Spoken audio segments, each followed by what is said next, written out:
Hello, hello, welcome. This is the I Have No Idea What I'm Doing podcast, also known as the African Women in Biz podcast, a show that helps African women at the start of their entrepreneurship journey reach their business, money, and life goals faster. I'm your host, Paula Rogo, recording here from Nairobi, Kenya. But let me be honest, let me keep it real. I am very much ready to catch a flight somewhere else. I am ready to travel, and COVID is just not letting me do that. But then I'm very happy to be here and connecting with you guys for another week of this show. So welcome again, and thank you for being here. Now, this week, we're talking about the power of building a community around your business and how learning to serve your community can really serve your business.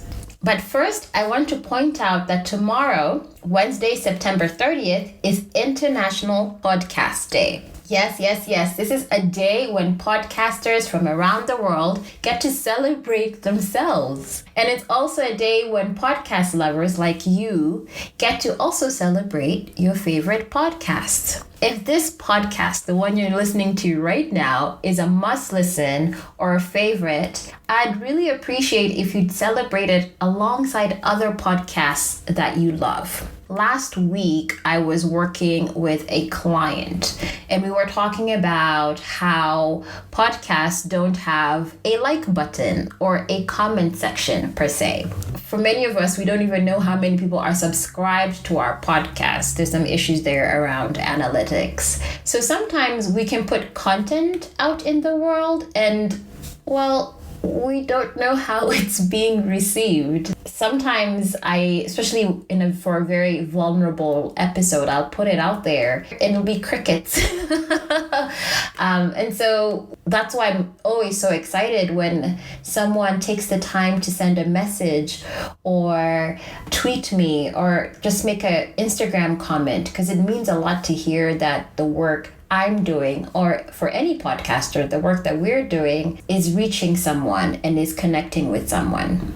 So here is a chance tomorrow on Wednesday 30th to show your favorite podcast some of that love. And honestly, and no shame, I'd love to be one of the podcasters that receive some of that love. So go ahead, use the hashtag International Podcast Day, tag me, and just sort of list all the podcasters and podcasts that you listen to and you love. I think it will be really awesome to celebrate with you on International Podcast Day. So thank you for that. Now to this week's guest. I am extremely excited to be talking about community with the one and only Lulu Kitololo. Now, Lulu is a Kenyan artist and designer who is the owner and creative director of Lulu Kitololo Studio. The studio designs stationery and lifestyle products, murals, branding, and publications that showcase Lulu's unique hand-drawn illustrative style. Many of you might have actually run into Lulu way before Lulu Kitololo Studios. In fact, she has had her African and Afro-focused creative blog, Afri-Love, for many years. She also runs communities of women, including the Afri-Love Women Facebook group of almost 800 women, and I am a member of that. And until recently, the Afri-Love Connection Club, which was a women's business club. Plus, she hosts a twice-annual festival for creatives here in Nairobi called the Afri-Love Festival. I'm sure many of you have been to that. So, Lulu does a lot. Lulu's creative prowess is to be admired, but I personally think that she is a superstar, yes, a superstar, for many businesswomen here in Nairobi who admire her creative skill, but also her astute business sense. Having recently passed her 10-year anniversary of being her own business, Lulu definitely pushes back on the idea that creatives are instinctively bad at business. And one of the ways Lulu has remained on top for this long is through her efforts in building community around African women and creativity. If you have yet to build a community around your business and your brand, you'll want to hear Lulu's take, but you'll also want to hear her results. Now, Lulu was one of those interviews that I carried out over a year ago. Yes, this is one of those. So she has been generous enough to speak with me again some weeks ago to update me on how she has thrived during the last year and especially around COVID-19. So you're essentially going to hear two interviews, one with Lulu last year and one with Lulu from just a few weeks ago. And in this episode, we'll also talk about showing up authentically, being discerning about what works for your business, being creative and sustainable, and how Lulu has moved some of her services to digital. And so here's my first interview with Lulu.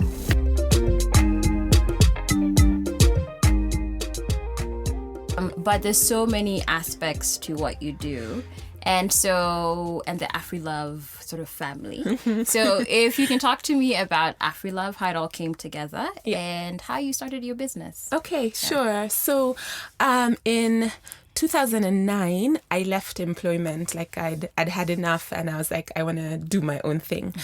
And, in retrospect, it wasn't very planned out. I hadn't, thought about it and planned for it for years. I just knew that I needed something different. Okay. And so I was there self-employed, trying to get design projects.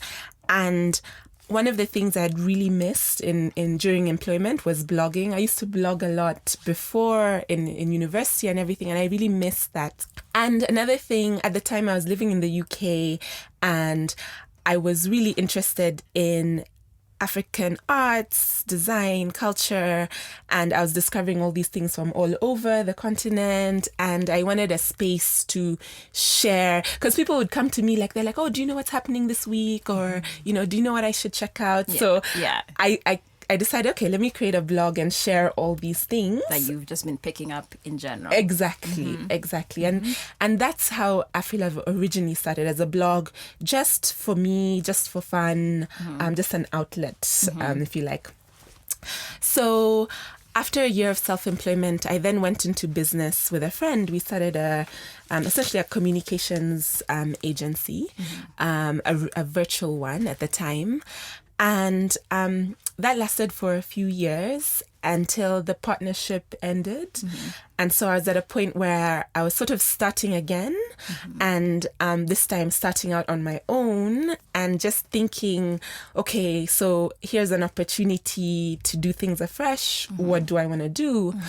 And at that time, I remember Afri-Love had been kind of generating some traction. We had a good readership, and I started to think, okay, can this be incorporated into my business some more? Right. Or do I call my business Afri-Love? So there's that, dilemma, what is my business going to be called? What is it going to be about? In the end, I chose to name my business after me, Lulu Kitololo Studio, because it was actually the easiest name, because it just, I'm the one doing all these things. So this is the easiest way to kind of have an umbrella over everything. Right. Yeah. And so what do you do at the studio? What does the studio do? Yeah. Sure. So I like to start with, I guess, the aim or the thing that ties everything together. So it's all about inspiring people to embrace creativity, in whether it's in designing their businesses or their lives. So we do brand consulting. We create a line of stationery and lifestyle goods with our hand-drawn illustrations on them. We run a festival. And with a friend, I also started a business club. Yes, which for women. Yes, which I'm in. Exactly. Afri-Love Connection Club. Yes. And all of these, I guess, in the last 2 years have popped up. Exactly. So the brand consulting is something I was doing before. The products is something I started to explore before, but really the last 2 years have been the chunk of kind of generating and building these things. So in my mind, you have So there's the studio. There's the Afri-Love Connection Club, which is the women's business club. Yes. There's the Soulful Branding online course. Yeah. Yep. Which is a branding course you do online. There's the Afri-Love Women Community. Yes. And then there's the Afri-Love Festival, which is now a 2 times a year festival. Yes. So that's 1, 2, 3, 4, 5 things that are all generating business in their own way. Yeah. So would you say you have 5 businesses? Oh, gosh. Would you say that there are, it's 5 aspects to one business? I would like to think of them as 5 aspects to one business. This is a challenge for me because I get too excited and then I do too many things. So I'm trying to really streamline everything. So Afri-Love has kind of become an umbrella for a lot of those things. So if anything, I would say I had 2 businesses where one is the women's business community, and then one is everything else. Everything else. Okay, great. I really wanted to talk to you today about community. Yes. Because just from my experience of working with you, you have a really great community around Afri-Love and just around even your studio that has obviously been built over time. Yes. So can you talk to me a little bit about... And I know you never, when you first started it, I doubt you were thinking, it's for the business, right? Yep. So what are the benefits of having the community that you have? Yeah. Sure. And how big is it as well? So, I mean, if we think of the Afri-Love women community, which lives in a Facebook group, so we're now, I think, almost 700 women there from all over. So I started it around 2.5 years ago. And again, I started because I wanted that space for myself. Yeah. At the time, I was still living in the UK. And, while I was part of great communities of women, I wanted one that was specifically for African women. And so it was quite selfish. I wanted that space personally for me. Yeah. And so I'd been thinking for a while, it'd be great to start one. And you know how you overthink and you kind of put it on the back burner. And then one day, and I think at the time I was I think 8.5 months pregnant or something. And so I was kind of winding down and I couldn't sleep. And it was one of those middle of the night things. I know, I'll just start a Facebook group. And that's how it started. Yeah. So the premise was or is it's for African women who are creative and in the broader sense and as interested in professional excellence as they are in trying to take good care of themselves. Yeah. So that was the premise and that's how I started. And then it just exceeded my expectations in terms of people kind of joining and being really engaged that I didn't expect that right off the bat. Yeah. First of all, how has your business benefited from having this community? Sure. Yeah. So and again, like I didn't have this intention when I started, but it's been really interesting, the women who've joined are my target audience. So it's allowed me to really get to know my target audience in an intimate way. It's allowed me to build genuine relationships with people in my target audience. And, the whole get to know, like trust, that's happened kind of naturally. And explain that for people who don't know that. Sure. So, the theory is for people to buy into your business, they have to get to know you. Once they get to know you, they hopefully get to like you. And once they like you, they get to trust you. So it's like any relationship, it needs time and nurturing. And it's at that point where you've kind of gotten them to know, like, and trust you that they're happy to part with their money to either buy your products or sign up for your services. Right. Excellent. Right. Yeah. So I think the community has been a great way to do all of that.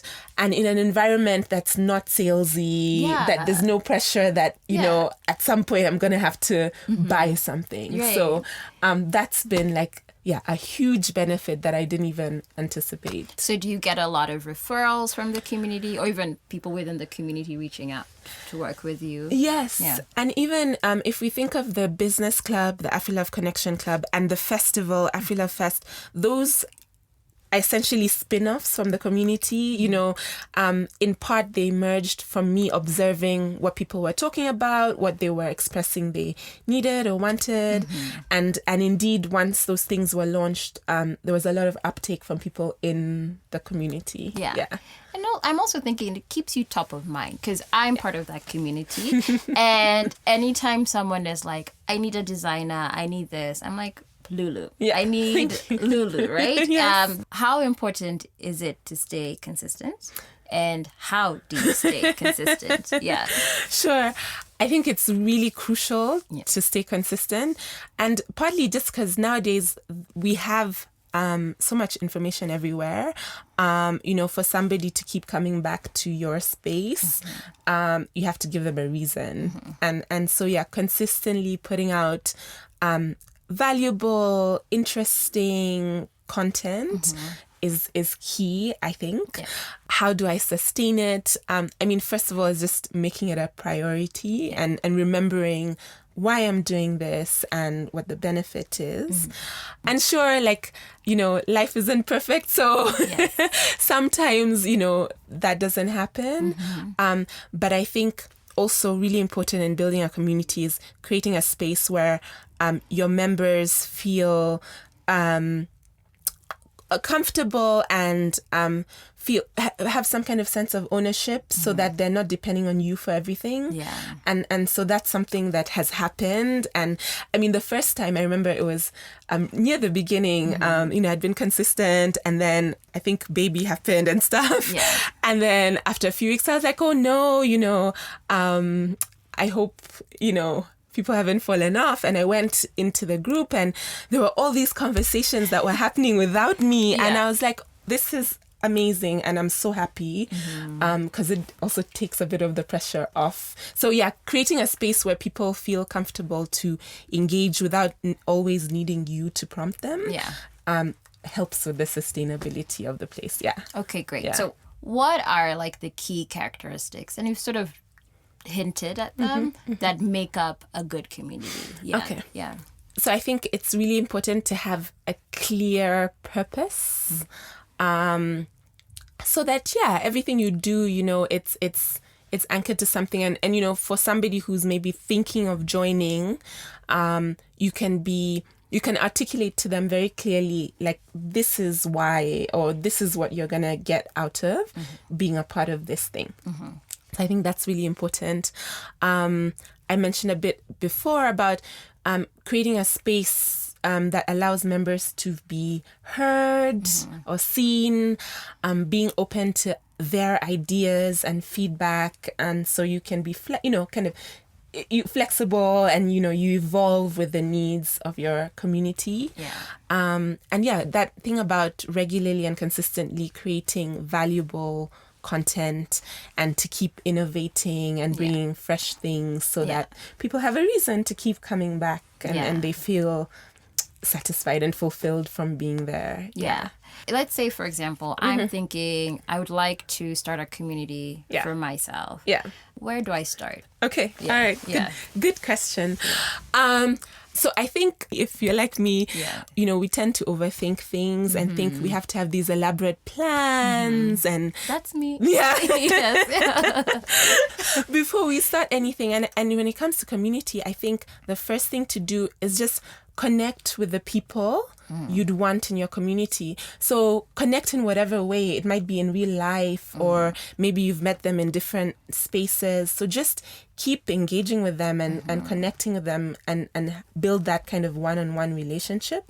And then when it comes to the point where you're ready with whatever form your community takes, when, you know, you can invite them and you already have that relationship with them. So, you know, they're likely to come on board. So just connect with people in whatever shape or form that takes.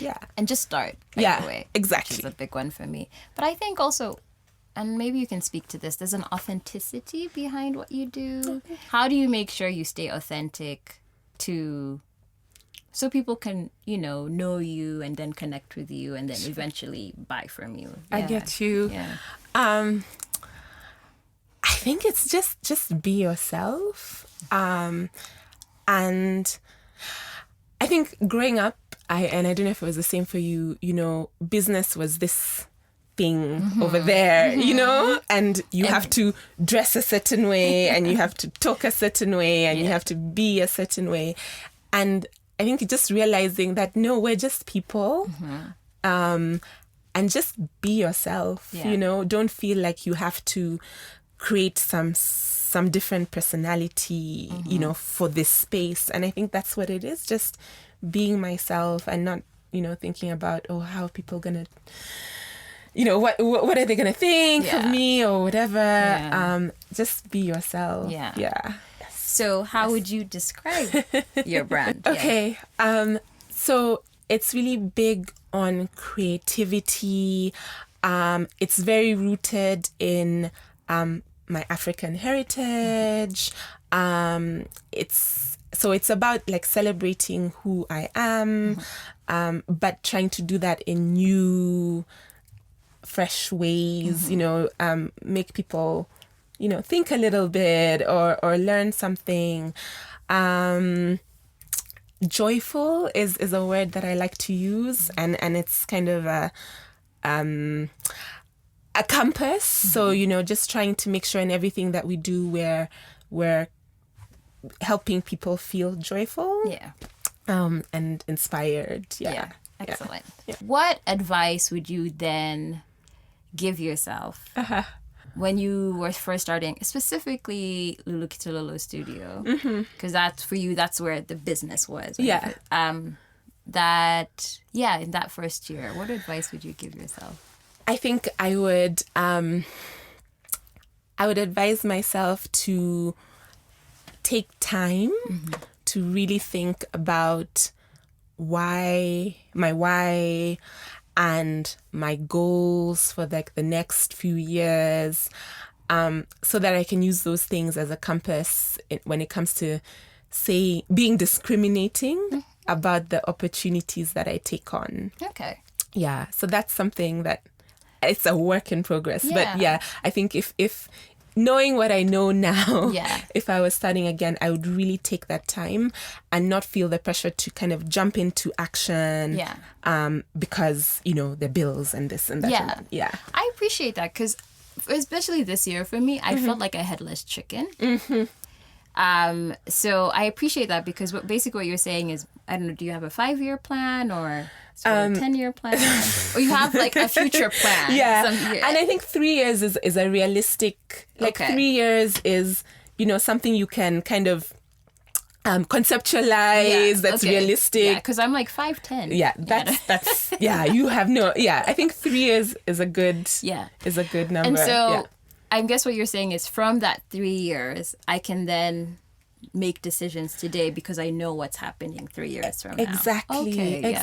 Because I don't know if you're like me, I get so excited. There's so many interesting and exciting opportunities that come to you, but they're not necessarily taking you towards where you want to go. They're fun for now. Yeah. Or you wake up in the middle of working on them and you're like, why? Why am I doing this? It has nothing to do with anything. Exactly. What? Yeah. Exactly. It just happened a lot lately.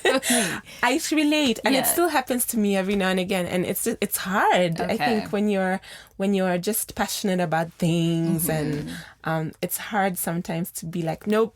Yeah. Only this. And when you just want to start. Yeah.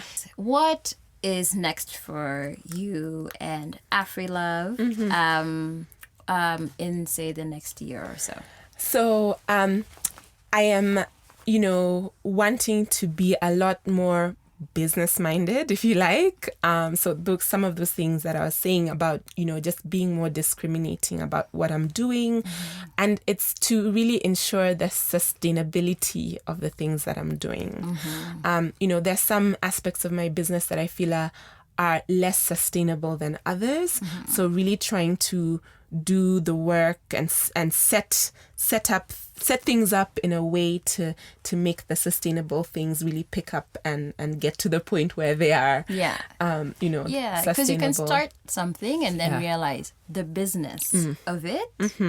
Especially when you're in a sort of creative space, it's like, yes, it's good.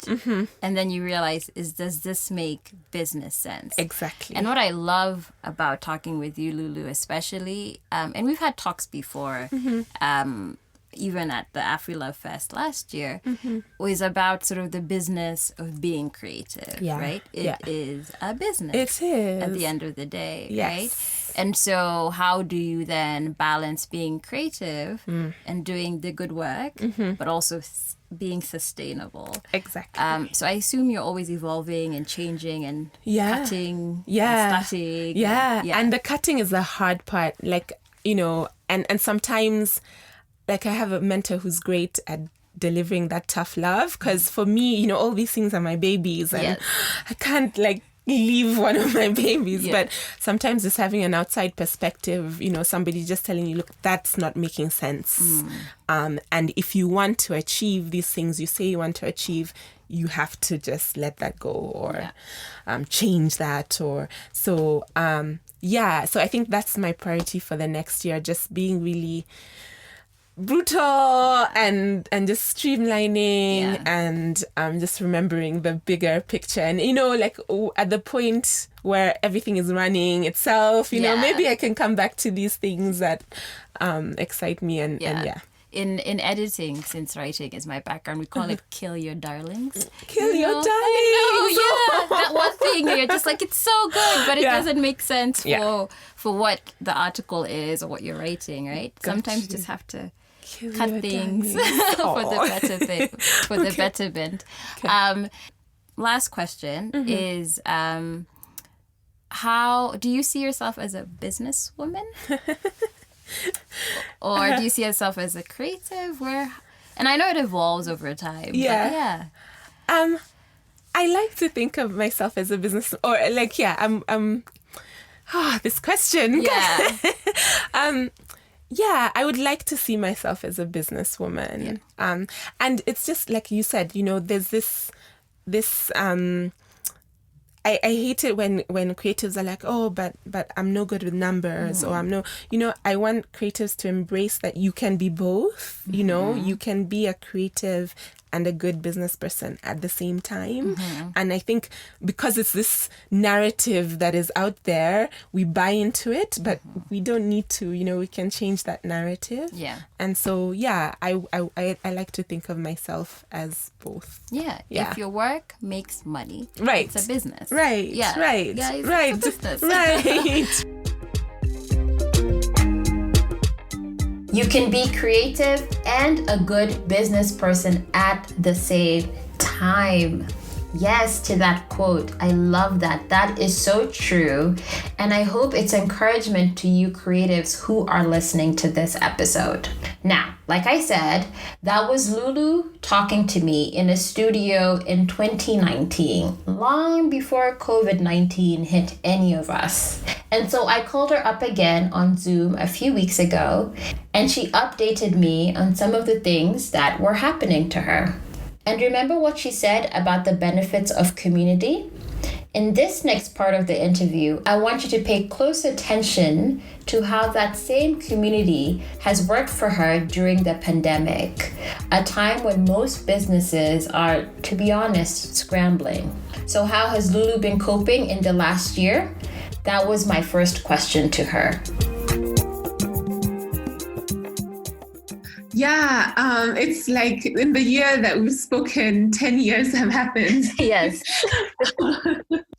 Oh my, it's been a time for sure. When COVID was first announced in Kenya, I started quickly thinking, okay, what does this mean? What do I need to reconsider? What do I need to change?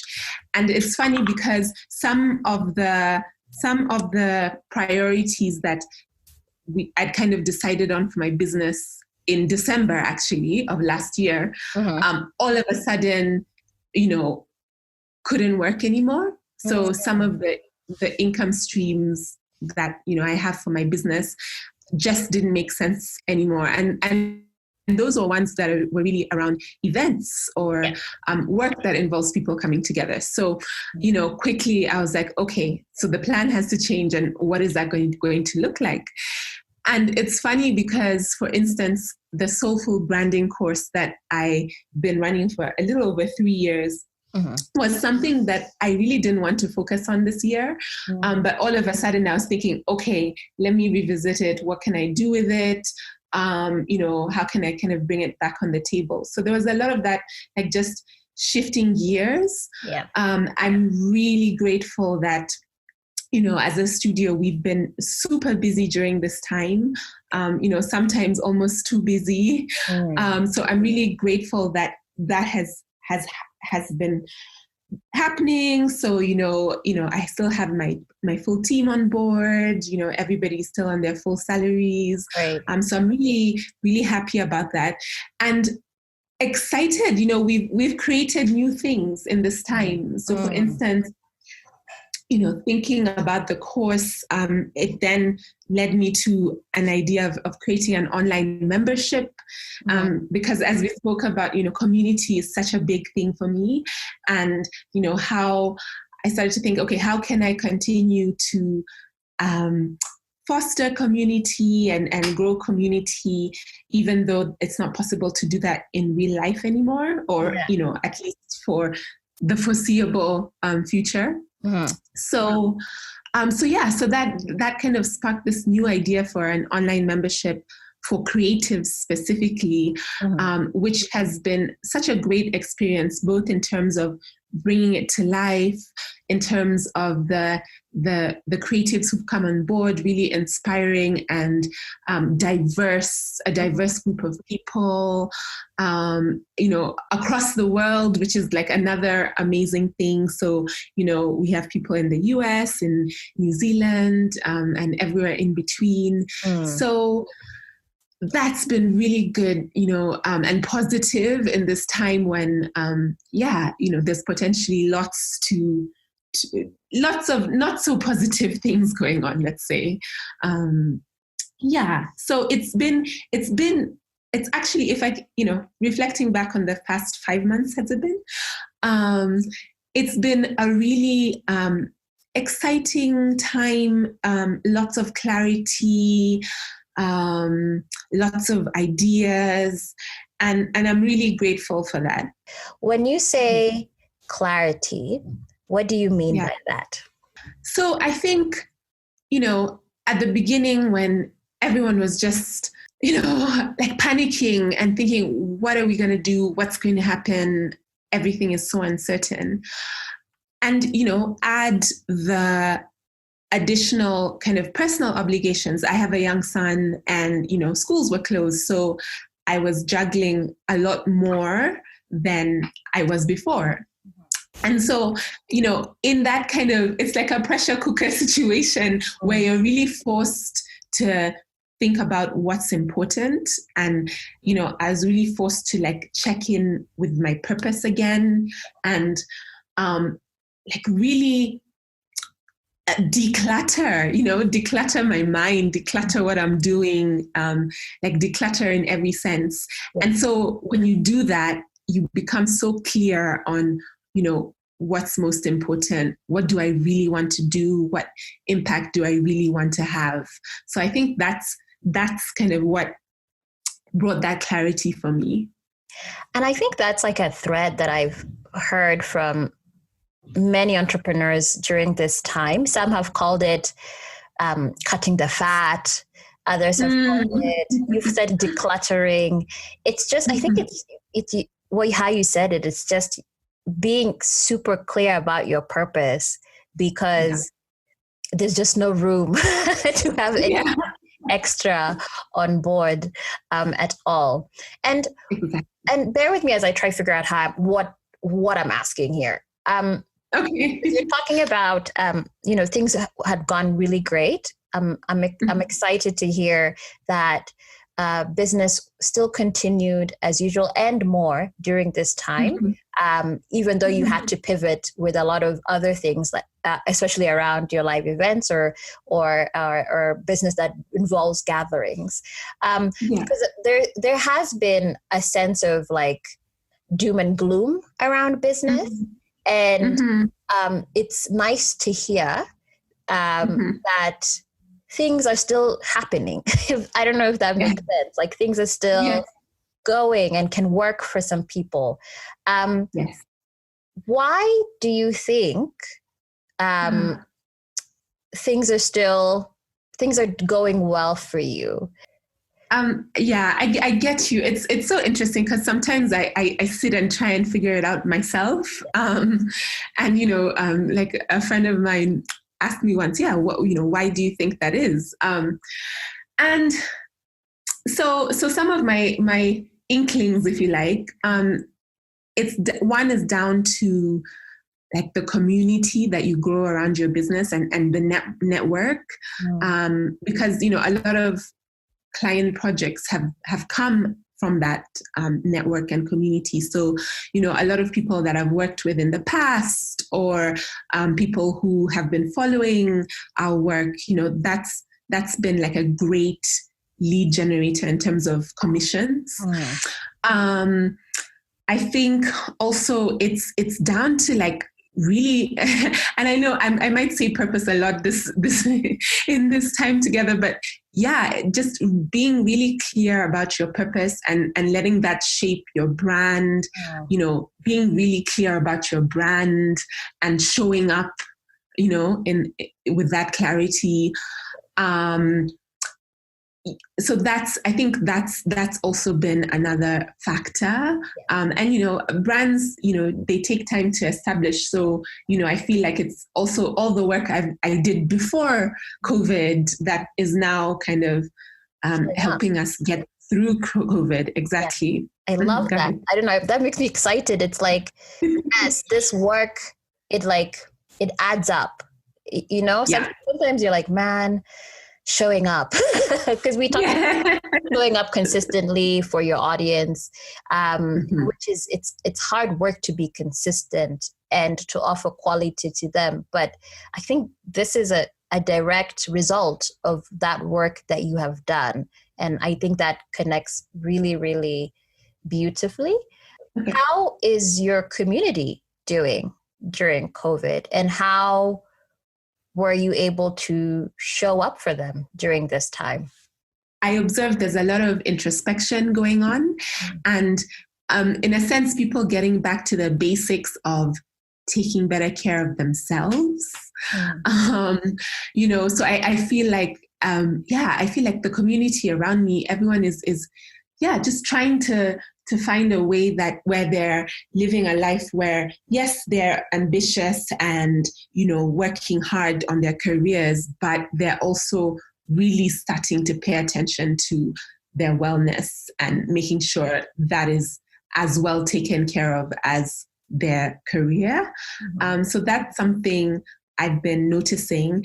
And then, just a lot of people also like decluttering and, reviewing what they're doing and why, and kind of just desiring to put in motion those things they've said they've always wanted to do, but never get around to them. That they're finally actually taking proper steps towards them. So that's like, and it's that's my experience of my community, and it's really encouraging because we're all on a similar journey. We're all like committed to this growth, and I think that really helps to deal with all the things that are going on in our world that aren't so great. It's like we are not going to be victims of our situation. What can we do for ourselves to move forward to what we desire? You mentioned your Soulful Branding course, which is a digital course around branding.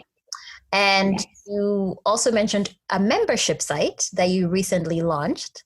For those who are like, what is a membership site? Can you explain to them what that is and what your membership site is about as well?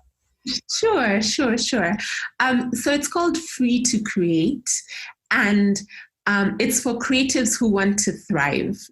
You can think of it as a community where I share learning resources, but it's really about guiding people through steps that can take them closer to where they want to be. In this case, to have a thriving creative business where you're doing what you love, you have systems in place to facilitate that. You're making the money you desire to make. You can really free your creativity, because what I've experienced and what I've observed as a creative, we start off with these great ambitions and we love our craft, but when we don't pay attention to building a business, we get to points where we're burnt out, we're not making enough money, and ultimately we even lose the joy for our craft because all these things aren't fitting together. And so this past June I celebrated 10 years of running my own creative business, and it was a time of lots of reflection, and in that reflection I realized all the things I wish I knew 10 years ago, all the things I could have done better, and so one of my things in life is just sharing everything I learn with as many people as possible. And so I wanted to bring my experiences doing this, running a creative business. I wanted to bring my mistakes so people can avoid them, and all the tools that I've either learned or created, along that journey that have helped me do things better. I wanted to bring all of that to my community of other creatives. And so that's what kind of inspired the membership. And and a website, a membership site was, the obvious choice, because yes, we can't get together in real life, and but we can have this online hub, if you like, where people can access learning, people can exchange, people can support each other, cheer each other on. And we all are like-minded. We're all working towards similar goals, and and I think the membership site sounds amazing. It sounds almost like Lulu went through 10 years of mistakes so you don't have to. Exactly. I love that. That should be my tagline. Can you give me a sample of what one can experience in the membership site? Sure. So there's the learning content. There's a community space where, you can network with each other. And then we have 4 calls a month where, we get on a Zoom call, and some of them are co-working sessions where it's just about kind of having your head down, but with the accountability of others doing it with you. But most of them are more Q&A or brainstorming sessions where, people will bring up material from the membership that maybe they're stuck on, or they need some critique on, or some advice from the wider group. But to give you a kind of taste of specifics, so for instance, one of the things that I've become really diligent in doing for my business is setting really specific goals and tracking them weekly. And so I created like a tool, like a template that, that helps me do this. And I've shared that with the members. So like just helping them customize that, what things are you going to be tracking in your business? And how can you use that information, either to change the way you do things, or to do more of certain things, or just to have like an appreciation of numbers, even though it's not all monetary based, just to have an appreciation of goal setting, targets, numbers. So that's like a really practical thing that's included in the membership. And then another thing that's a big focus is content creation, because that's how we grow our audiences. That's how we grow our communities. And I know from my own experience, and just also from observing so many business women, that content is often something that we deprioritize. We think, it would be nice. It would be nice to do that, but I don't have time right now. I'll get to it one day. When actually, I think it has to be a top priority in our businesses.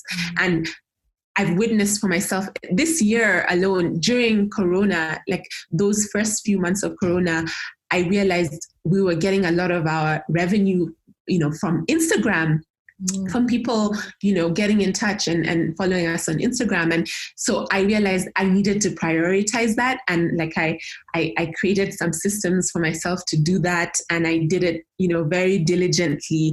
And, the results in 3 months were really, really good.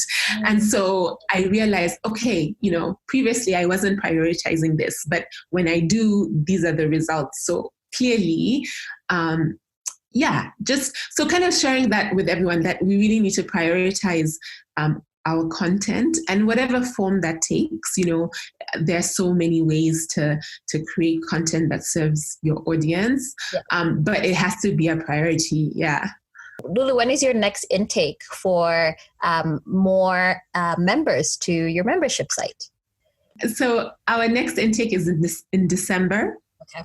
But we have a waiting list, and if you're on the waiting list, you can get sneak peeks, and you can get a bit of content that can get you going, on the things that we cover. Okay, great. And I'm going to share a link to that, and you can go check out the website around it, and that will be really, really awesome. And like I'd mentioned, there is a segment that I recently started called I Know What I'm Doing. And it's a chance for you, Lulu, to talk about something that you're great at doing, unabashedly. And so if I was to ask Lulu, what is one thing you're great at doing? How would you respond to that question? I love this question. So I think the one thing I would say is, the first thing that comes to mind is coming up with ideas and then bringing them to life. Yeah. So obviously this works quite well for my line of business. But really, I just, it applies in so many other aspects of my life. I'll come up, I get really excited coming up with ideas. Like seriously, that's something that I could sit and be totally in flow, enjoying that. Like when people talk about creative block, it's not something that I've experienced. Have you always been like this? As far as you can remember, someone who not only came up with ideas or always had ideas flowing, but was able to then execute them to what you imagined? I think so. Because I remember some things from my childhood. So for instance, how my siblings were much older than me. So, it was as if I grew up as an only child. And so I would find ways to entertain myself. And I always remember my dad always used to say, only boring people get bored. And so I totally took that on board. And I would just make up things for myself to do. So I would create vehicles for my dolls, or I would come up with ideas for performances, to perform in front of my family. So I'd come up with the idea and do it. And actually some of my oldest friends, so people I was in primary school with, recently reminded me about how I at one point I decided I was going to create a magazine. And And I would go to my dad's office on Saturday mornings to use the typewriter, because that was before computers were everywhere. And I'd like type up my stories and illustrate them, and then go downstairs to the copy shop and like make photocopies of them and staple them together. And then on Monday I'd go to school and like hand them to my friends. And people actually have copies still. This is what, like, yeah, this is more than 20 years ago. You were creating content even then. Imagine. Imagine. Like, I think often it's just, you know, as I'm doing other things. So I might be reading or watching something or having a conversation with somebody, and something will just like jump into my head. So that. And in terms of deciding, so previously, I think I used to try and follow through with too many things, but I realized quickly that it wasn't sustainable.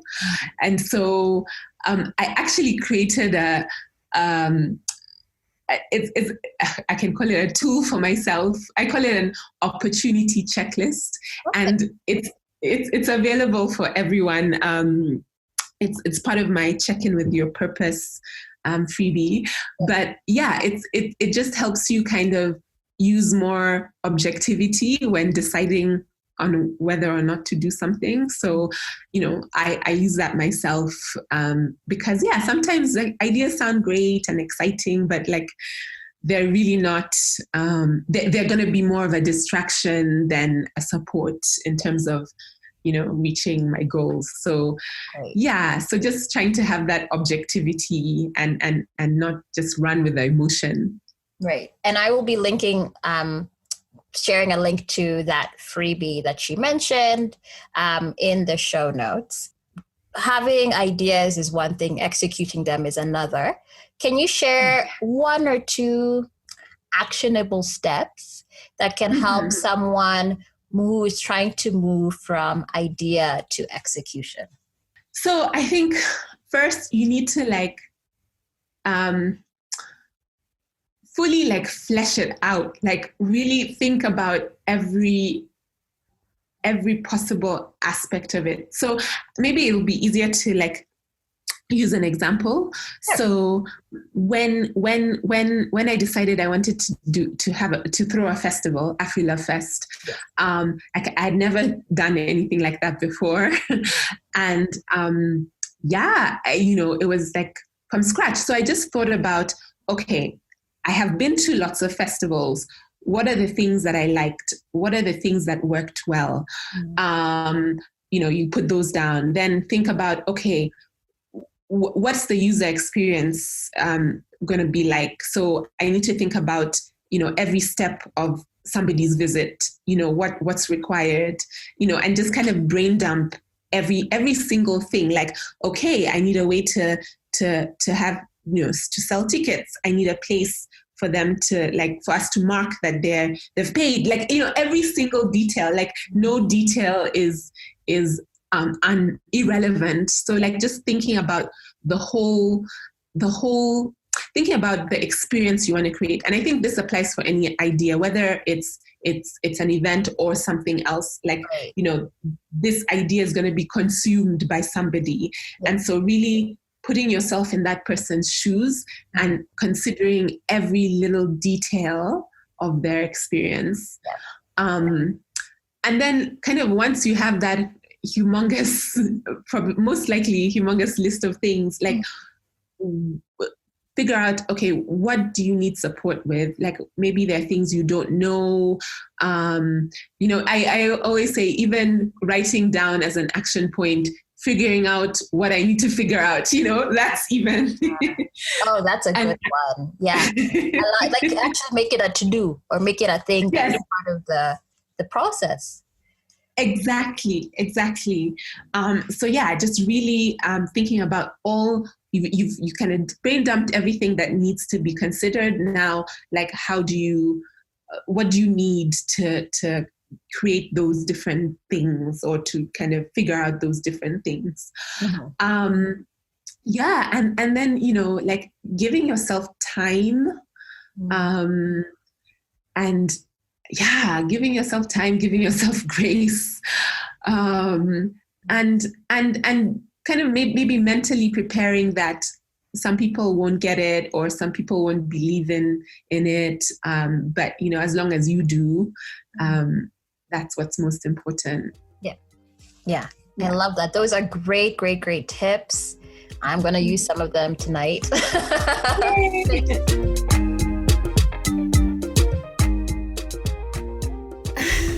I did use some of Lulu's tips immediately after we got off the call because she did, you know, she really dropped some major keys. I hope you do also use some of her advice. Links to everything mentioned in our conversation will be found in the show notes, so don't hesitate to check out the work of Lulu Kitololo. Lulu, thank you so much for being so generous with your time and advice. I am such a fan of everything you have built. You know that. I never hesitate to tell you how awesome I think you are. And that's it for this week. Next week is my birthday episode. Yes, it's my birthday. So it'll be just you and I for a solo dolo episode. I can't wait to connect with you then. So be it, see to it. Have a great week.